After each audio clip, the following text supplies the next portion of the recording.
Habari yako. Nafikiri leo ni siku nyingine tena. Habari za siku ya leo ya tarehe 19 mwezi wa 11 mwaka 2025. Leo inatakiwa tumjue mwigizaji mdadisi. Unapokuwa mwigizaji, haitakiwi tu uwe mwigizaji. Inatakiwa uwe mwigizaji lakini pia uwe mdadisi. Inatakiwa uwe makini. Sasa malengo ya somo hili, kwanza, namba moja, ukiwa kama mwigizaji inatakiwa uelewe script. Script ni nini? Script ni maneno ambayo msanii anapoigiza inatakiwa yatumie.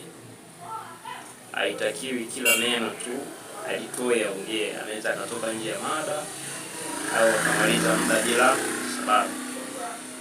Kwa unapofanya sanaa yako, ili sanaa iwe bora au matamshi yako yawe bora, jitahidi sana kutumia script.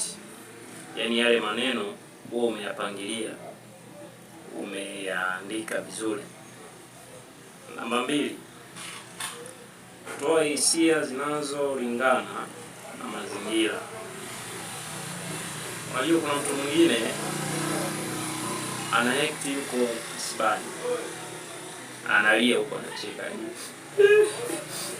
Yaani hata mtu akiangalia anajua huyu anapigizia. Toa hisia kutokana na mazingira. Hisia zikilenga kwamba uwe na huzuni, basi inatakiwa uwe na huzuni. Hisia zikihitaji uwe na furaha, basi inatakiwa uonyeshe furaha yako. Zoezi fupi. Chagua sentensi ya kawaida. Kama neno nilijua utarudi. Hili neno nilijua utarudi litamke mara 3 kwa hisia tofauti. Sikutajii hisia gani, ila wewe mwenyewe ubunifu wako kama msanii unaweza ukatumia furaha, huzuni na kadhalika, lakini tumia hisia 3 kwa kupitia hili neno nilijua utarudi. Hebu tengeneza sini yako, lakini hili neno nilijua utarudi inatakiwa ulitamke mara 3 kwa hisia tofauti. Asante, nadhani tutakutana tena kesho kwa kipindi kingine. Asante sana.